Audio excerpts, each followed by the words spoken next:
If you're like me, sometimes when you go to get a cold beverage and you go to your ice machine and you get that old chunky cube D ice and then you pour a drink in a Coke, it's just not like Chick-fil-A ice or a Sonic ice. So in this video, we're gonna tell you how you can have that yourself. If you clicked on this video, you clicked on this video because you wanted to learn how to get Chick-fil-A ice in your home or in your business. And we're gonna talk about how you can have this for yourself. All right, kids, so this is a nugget machine. Most of these machines, I guess they make some home versions. I wasn't ever really interested in the home version because I like to fill up my cooler or do whatever. This pelletized ice and the shaved ice is fantastic for packing a cooler. You look like you're a genius, but that's really not the best ice for a cooler. The best ice for a cooler, obviously, is the cubed ice. The more massive ice you have, the better you have. There's a lot of air in between all this ice. Excellent for drinks, excellent for what you're doing. And if you're gonna use your cooler, you have a good Yeti cooler and a lot of extra space, it's a great ice. Now, here's what you're gonna need if you wanna put one of these in your home, and so here's a couple of tricks. Most of these are gonna be 220. You can find 110. But you'll notice this baby's hooked up. I happen to have a 220 outlet right here. It doesn't have to be 50 amps. I think this thing only runs on like 22 amps or something like that. When they come on, they're really loud, so you'll want to put it somewhere in your home that is not this loud. You're gonna need a water source. And then if Stephen will spin around up there, I put in a filter. We here are at my house on a farm, and I have a natural flowing spring out of the side of the ridge.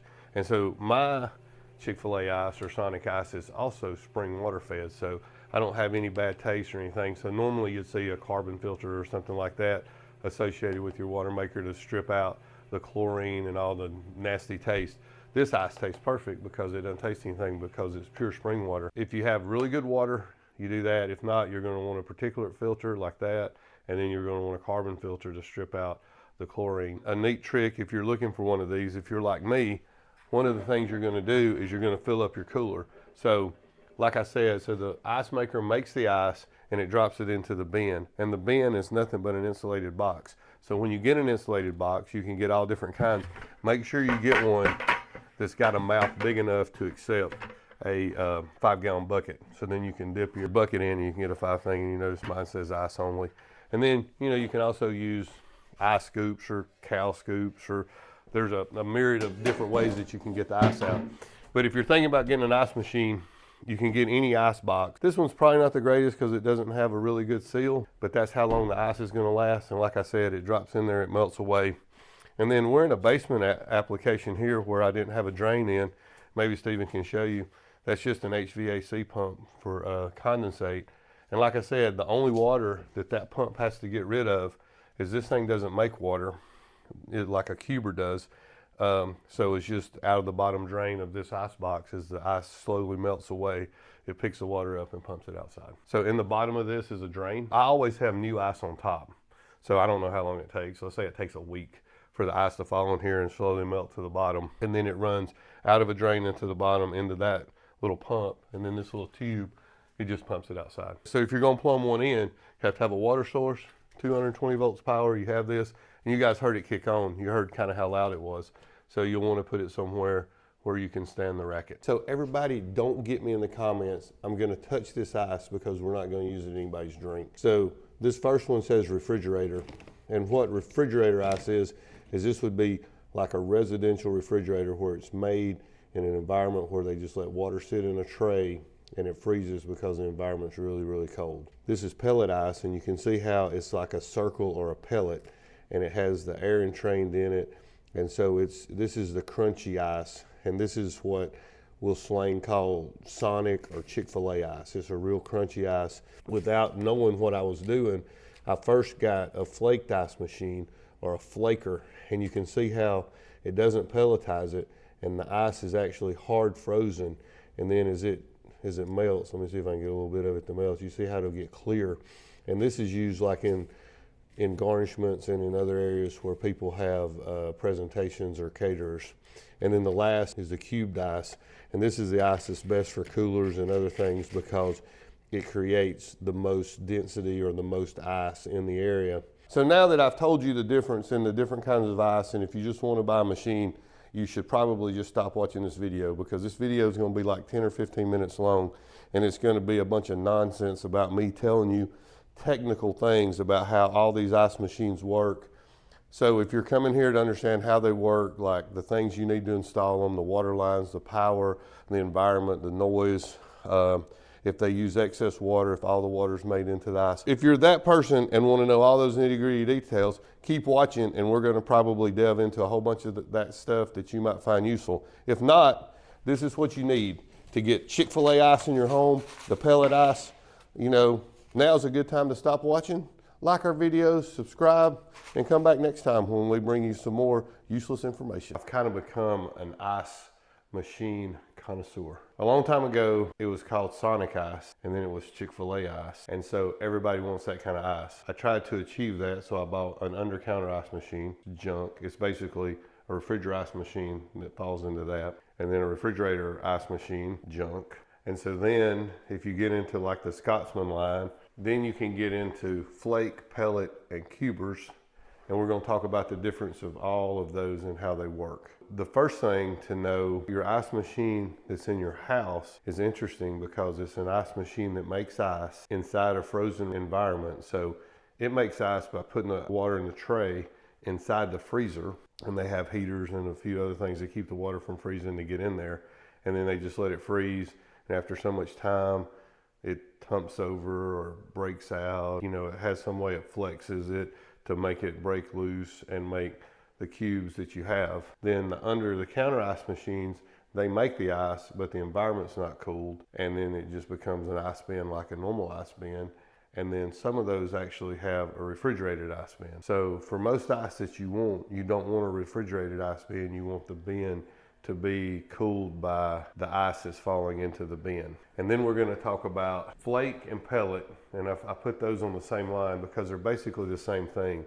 They're an extrusion ice maker, which means that they have an auger in the center, and then they have a cylinder, and they put water in it. They have the refrigerant coils around the outside. The coils freeze the water, and then the machine is a gear-driven auger, and it shaves the ice off for the flaked ice, or it pushes the ice up if it's the pellet ice, and then it's scraped off and then it drops into the bin. And then cubers work kind of like the home machines, except there's no refrigerant in the bin typically. It's a plate, so it's a metal plate that looks like the ice cube, and they run the Freon or the refrigerant against that plate. That plate gets really cold.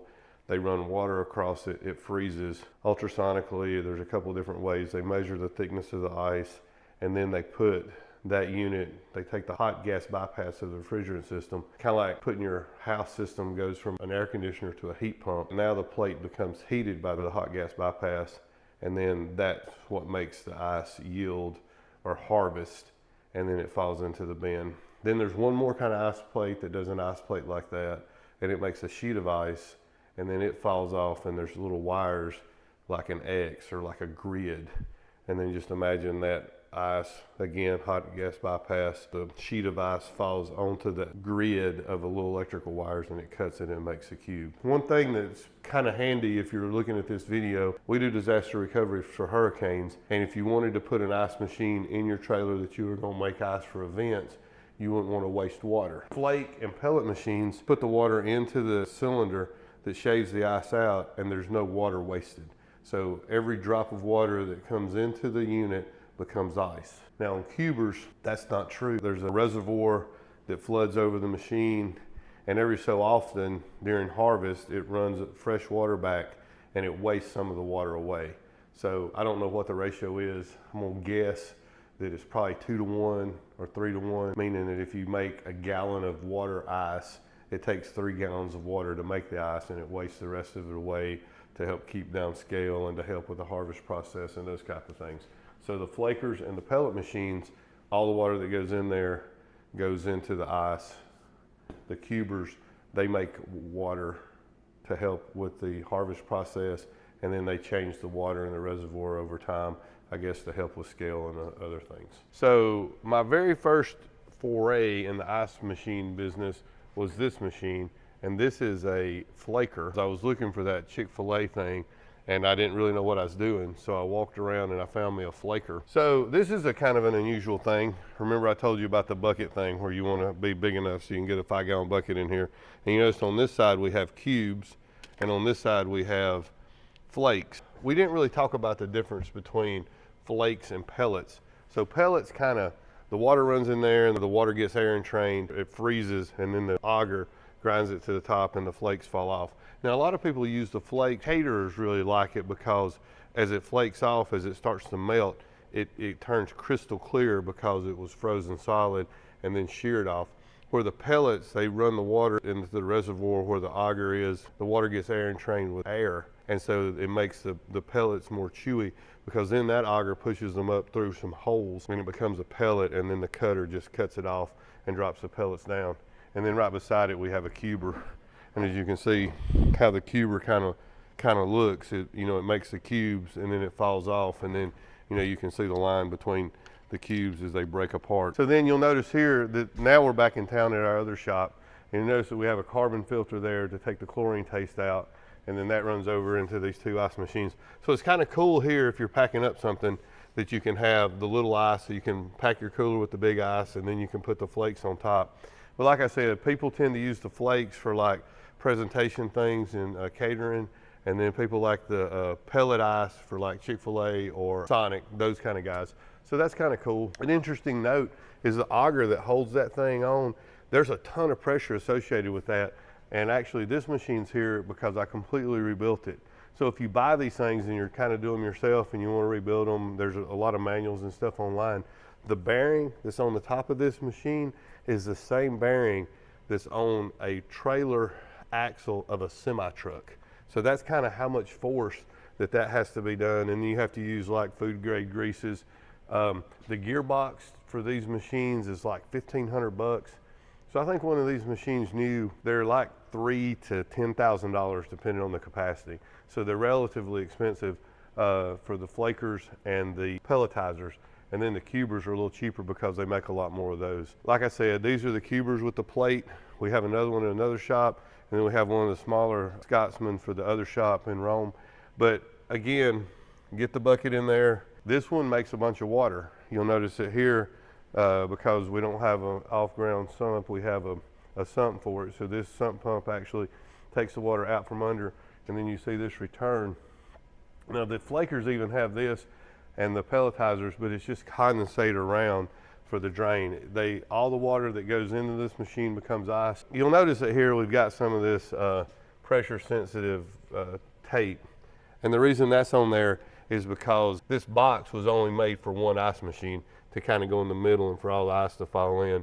So we kind of adapted it, used some closed cell insulation and did it, and just kind of taped it all back up. So we don't want ice, we don't want the air to change. And this box might have got hit by a forklift at one point.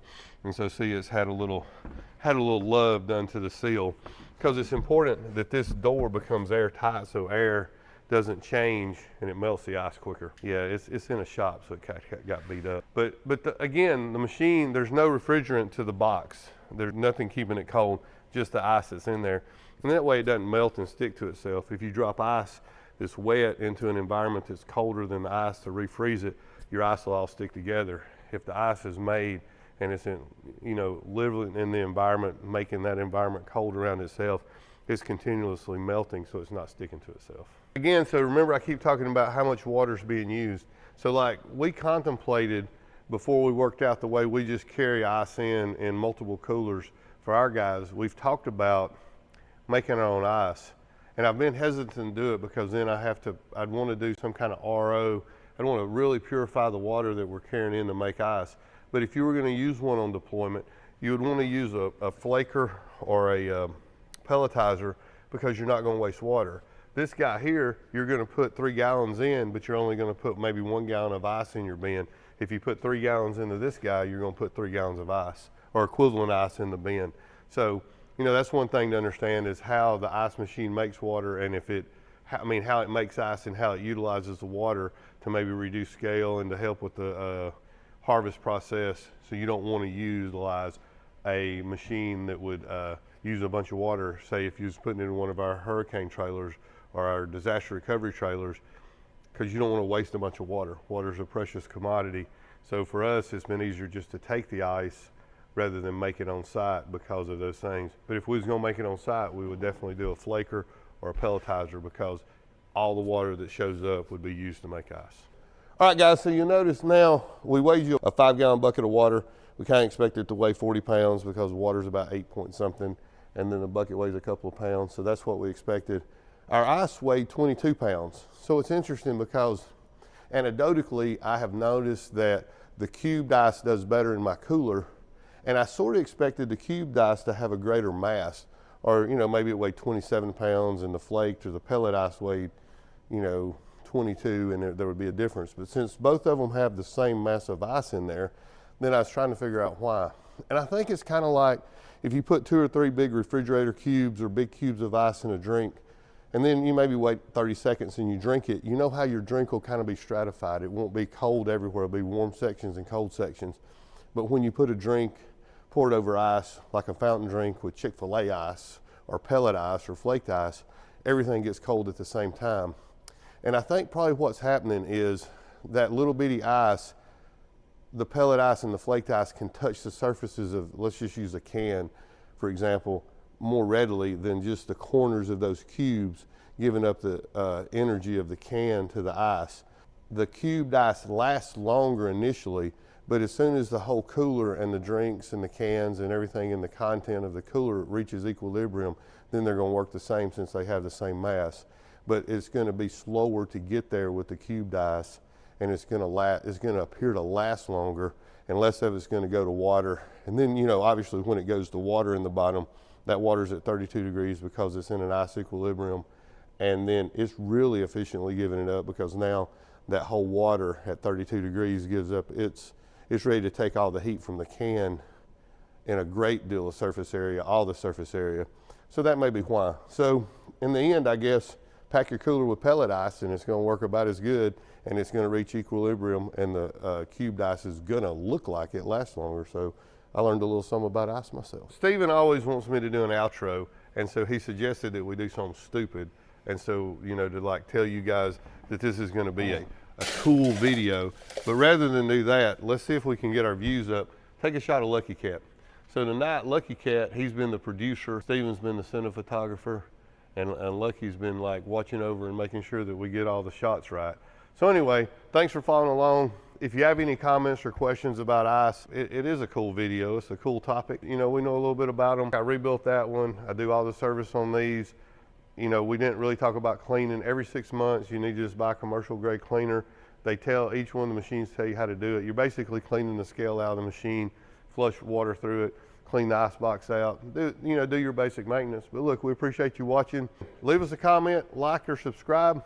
Hey, take 1 minute to just forward this video to somebody that you think might be interested in it. It's not our normal kind of video. If you know somebody that has an ice machine or has some kind of application, maybe some of the information here was helpful for them. You get the cat in the video, you're gonna do a lot better, Steven.